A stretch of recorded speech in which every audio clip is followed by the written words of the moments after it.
Thinks Out Loud, your source for all the digital expertise your business needs.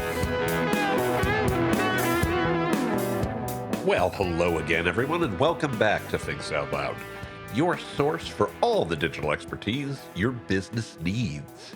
My name is Tim Peter. This is episode 443 of The Big Show, and thank you so much for listening today. I am so thrilled you're here, and I think we've got a really cool show for you today. This one's going to be a little bit weirder than normal because I'm kind of in a philosophical mood. I've got a bunch of stuff on my mind that, is a little outside of what I normally talk about on the show. I've been having just a ton of conversations lately with people about their careers and the effects of artificial intelligence on their personal development and where things might be going on a personal level for them and for me and probably for you. And so I thought it was okay to talk about this. You know, Part of my Rutgers Business School exec ed classes focus on AI in marketing and AI in customer service, which is partly what led to this. And I've been having a bunch of different mentoring and reverse mentoring conversations that have really brought this to the fore. And I thought it made sense to start with a few baseline predictions for where artificial intelligence will be in the next year as relates to you, as relates to your job, as relates to your career. And I want to be really clear. These are assumptions. They are, I think, solid assumptions. I think they're well-grounded assumptions, but I'm not 100% confident on any of these. I'm like 60 to 70% confident. Some a little more than others. Um, but there's obviously room for things to move here. If we see AI models continuing to plateau, I will be more confident that these will hold true. If somebody comes out with a big breakthrough that we're not expecting, GPT-5 or something like that, then maybe these get a little more uncertain. But nonetheless, it seems obvious at this point that AI probably isn't going to take your job.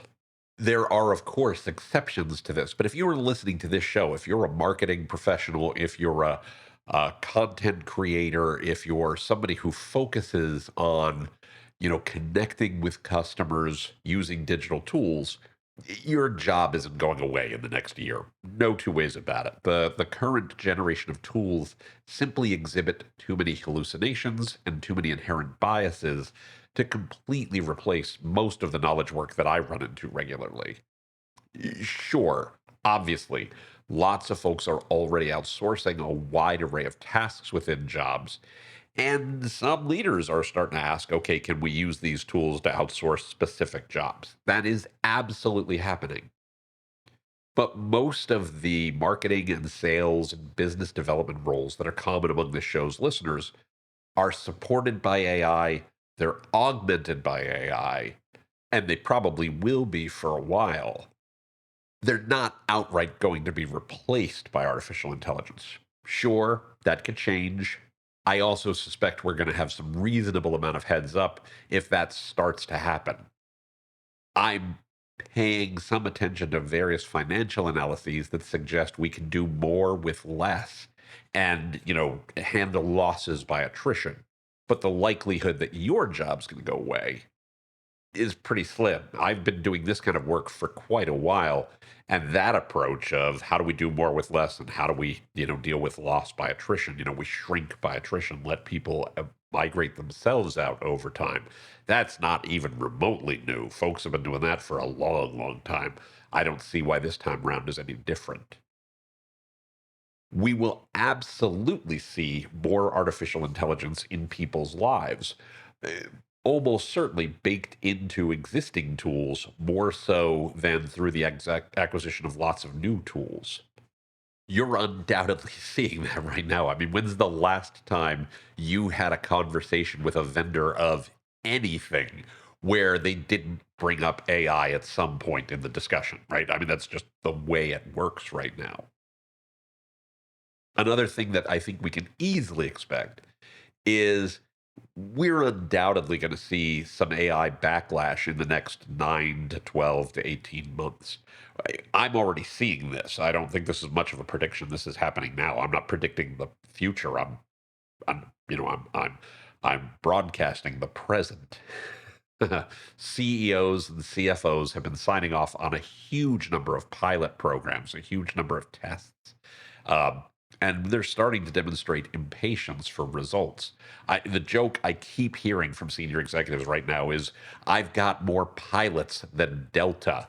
I want outcomes. Right?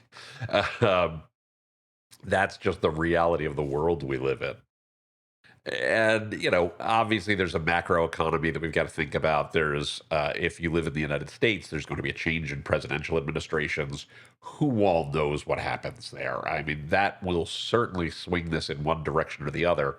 On that one, I'm not going to make any huge predictions because it's tough to tell. But the backlash is definitely coming. People want to see more results, and we should expect them to be asking for more results. But here's the thing I know about the future, and here's where I'm going to take a hard left turn in this discussion. Because it's not about artificial intelligence. When you think about your career and you think about where you want to be, AI is not the future. You are. You get to decide if you'll use these tools and how you'll use these tools. You get to decide what you want your work to look like, and you get to decide what you want your life to look like. You get to decide how to make that happen. I know that might sound crazy, but it's true. You can do something today that has nothing to do with AI. Or you can do something that absolutely leans into AI if it really matters to you, if you really find that interesting and valuable. You get to decide. So I would suggest ignore the predictions. There's a quote that I love that says, "The history will be kind to me, for I intend to write it." Which, okay, obnoxious, arrogant, but true, right? You get to decide. The question I'd ask you, the question I ask folks when I've been having these conversations is, what do you want? What are your goals? What matters to you? Where do you want to be 5 years down the road, and 10 years down the road, and 15 years down the road? And I don't mean in exactly what job or exactly what your workday will look like, because that's too hard to tell when we get down the road. But what excites you? What gets you out of bed in the morning and makes you say, this is someplace I want to spend my time? It doesn't just have to be about work, by the way. This is true for life generally. This could be about relationships. It could be about health and fitness. It could be about money. It could be about personal growth. It could be about your community. What are the kinds of things that you want to do that interest you? What are the kinds of things that make your life worth living for you, make you feel valuable? You may be familiar that there's this Japanese concept called ikigai, which refers to what gives your sense of purpose. What's your reason for living? And it's a really simple concept, right? When you think about it, it's the intersection of four things. It's what do you love? What are you good at? What does the world value? And what will it pay you for? That's it. How do you find the spot that works for you? Not just today, but longer term, over the course of your life. There's lots of ways you can do this. There's a great tool, there's a technique using something called a balance wheel or sometimes a wheel of life. I'll post a couple of links in the show notes, or you can Google at your leisure to assess where you are on 6 to 10 attributes and see where you're feeling pretty good about where you are and where you feel like you're falling short in terms of achieving balance. You basically rate yourself on a scale of, it depends on which one you use. You might do it on a scale of 1 to 5, you might do it on a scale of 1 to 10. But as you think of the various things in your life that matter to you, your your personal life, your personal growth, your health, your money, your relationships, your community, and you rank yourself and you kind of draw this picture of, oh, do I have a nice circle here? Or do I have, sort of this lumpy, bumpy mass that says I'm falling short in some areas in my own life? You then use that to say, cool, this is where I want to set my goals. This is where I want to improve this year and next year and the next. I want to go ahead and move forward and grow and get, a better shaped wheel here. The most successful people I have ever known always have self directed goals in more than one part of your life. And success isn't just a case of financial success or professional success.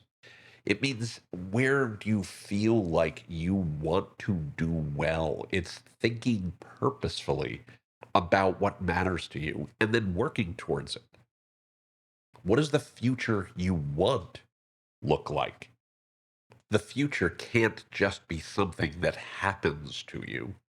It's something you work towards. It's something you strive for. It's something you reach for. And you don't want to worry about how you're going to make that future happen. Believe it or not, that's not the way to do it. It's easy to find ways to shoot down ideas when you're thinking about what you'd like it to look like. Don't do that. Seriously, ignore that. Think about what you want, what really matters to you. Think big, right? I see people far too often, in mentoring relationships especially, where people talk about their goals in incremental terms, and that's okay. That's totally okay, especially if we're talking about where do we want to be a month from now. But if you're thinking about your life, if you're thinking about the next few years, whether it's a year from now, 3 years from now, 5 years from now, 10 years from now, what would it look like if your goals were 200% or 300% or 1,000% larger than where you are today? Think about what your world would look like. Think about how you would live and act in that world. Yes, your goals should be achievable in some reasonable time frame. The fact is, though, you're undoubtedly 1,000% better today than you were at some earlier point in your life. You're almost certainly making more money than you did 10 years ago, and probably more money than you ever thought you might make 10 years ago. If you think about it, even if you only got a 3% raise every year over the last decade, then today you've increased your income more than 34%, right? That's a pretty big lift. You've already achieved that. So why not increase your salary by 34% in 5 years or three? In many cases, I bet you're making 10 times what you made at some earlier point in your career or in your lifetime. And that's just the financial side. I bet you're 10 times better at something you used to struggle with. I know I am in lots of areas, and I'm sure that's true of you. People grow, we get better at things over time. The best part of thinking like this, by the way, is that if you fall short when striving for something 10 times bigger or better than what you've done in the past, you're still going to end up in a much better place than you are today. Okay, maybe you don't achieve 1,000% growth. Cool, you only achieve 500% growth. That's still pretty great. And that's still where you want to be, regardless of what happens in the world around you with artificial intelligence or anything else. I obviously have to acknowledge that it's not always easy to do this once you set those goals. That's okay. You want to have the goals as a guiding light, as a signpost, as something you're moving towards. And of course, not everyone has the same advantages in life. It's one of the reasons why I'm always inspired by people who manage to overcome great challenges in their life.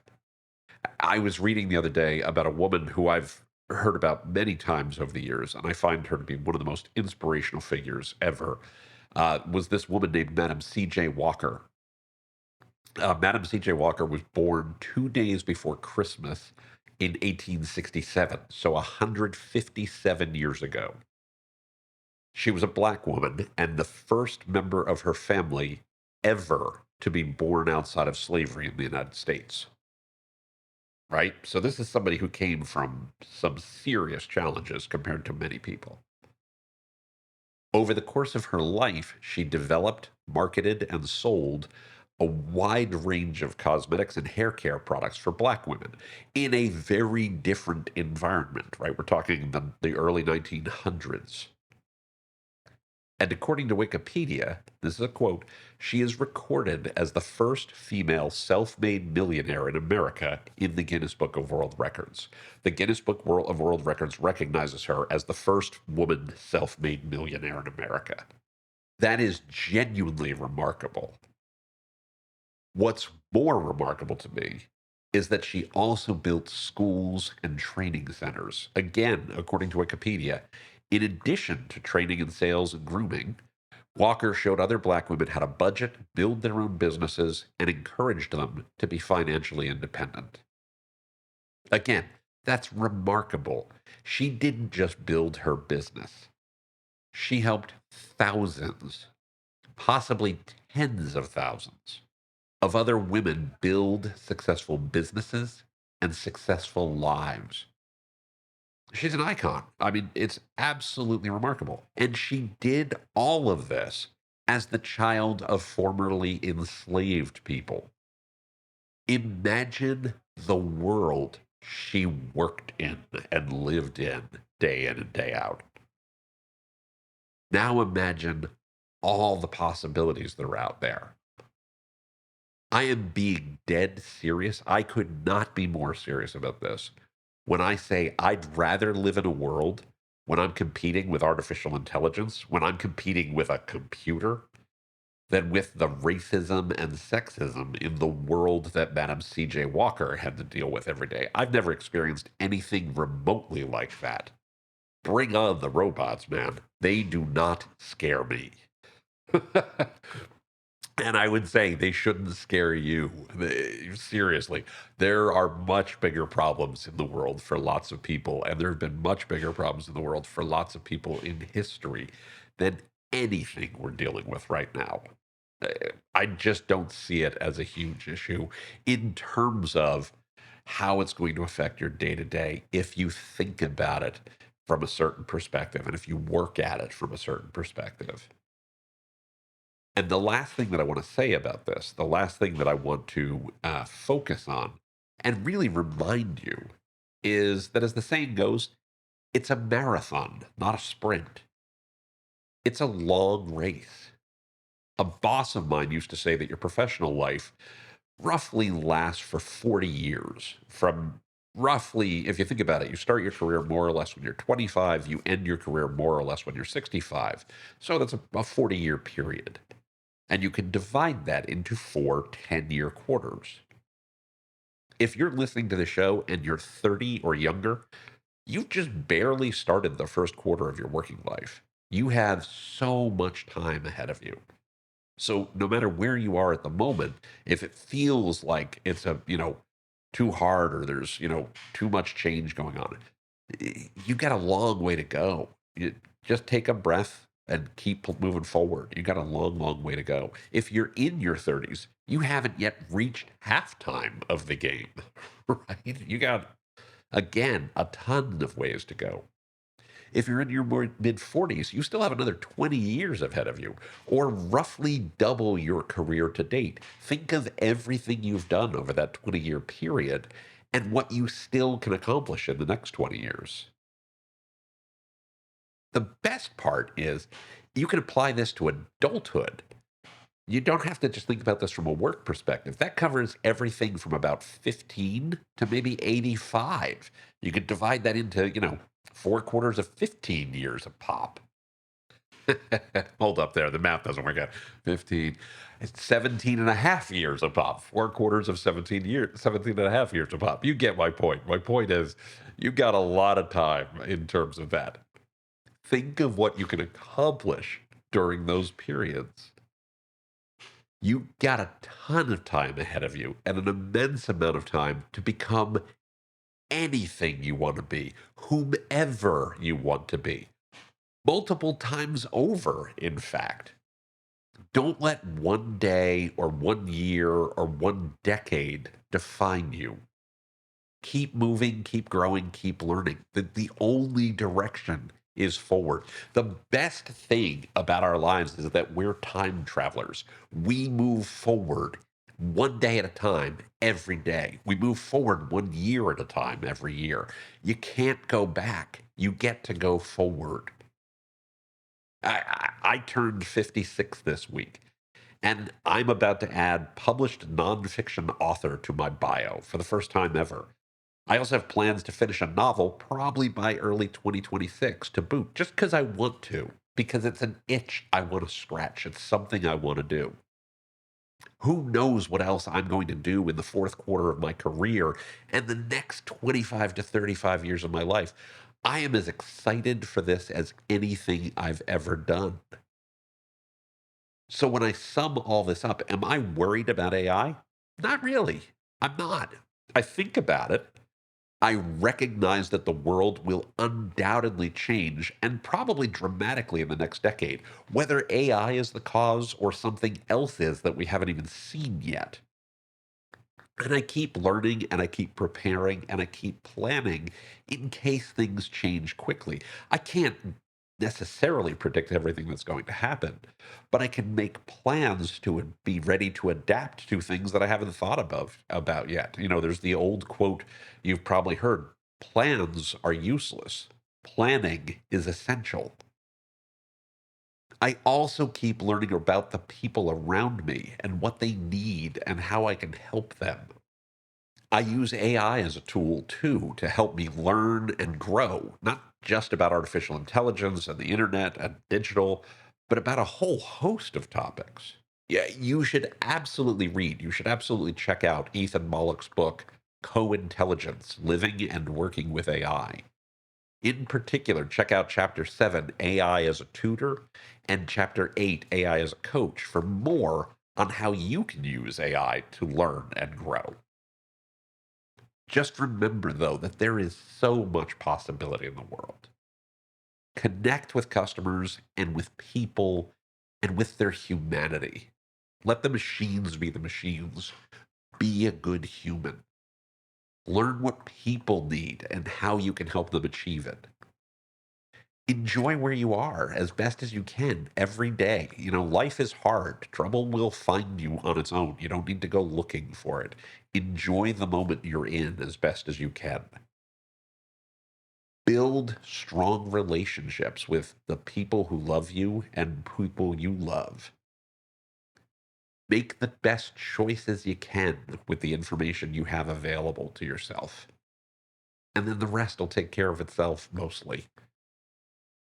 As I said at the top, AI isn't the future. You are. And that's going to be true as long as you let yourself do it. Personally, I can't wait to see what you do. Now, looking at the clock on the wall, we are out of time for this week. I want to remind you that you can find the show notes for this episode, as well as an archive of all past episodes, by going to timpeter.com/podcast. Again, that's timpeter.com/podcast. Just look for episode 443. Don't forget that you can click on the subscribe link in any of the episodes that you find there to have Thinks Out Loud delivered to your favorite podcatcher every single week. You can also find Thinks Out Loud on Apple Podcasts, Spotify, YouTube Music, anywhere fine podcasts are found. I would also very much appreciate it if you could provide a positive rating and review for the show whenever you use one of those services. If you like what you hear on Thinks Out Loud, if you enjoy what we talk about, if you like being part of the community that we're building here, please give us a positive rating and review. Reviews help other listeners find the podcast. Reviews help other listeners understand what Thinks Out Loud is all about. They help to build our community, and they mean the world to me, honestly. They really do. So thank you so much for doing that. I really appreciate it. You can also find Thinks Out Loud on LinkedIn by going to linkedin.com/Tim Peter and Associates.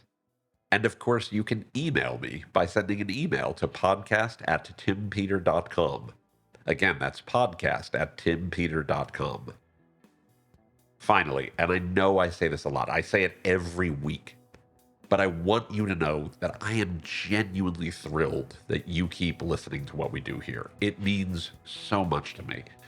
You're the reason we do this show. You are the reason Thinks Out Loud happens every single week. So please keep your messages coming on LinkedIn. Keep sending me things via email. I love getting a chance to talk with you, to hear what's going on in your world, and to learn how we can do a better job building on the types of information and insights and content and community that work for you and work for your business. So with all of that said, I hope you have a fantastic rest of your day. I hope you have a wonderful week ahead. And I will look forward to speaking with you here on Thinks Out Loud next time. Until then, please be well, be safe, and as always, take care, everybody.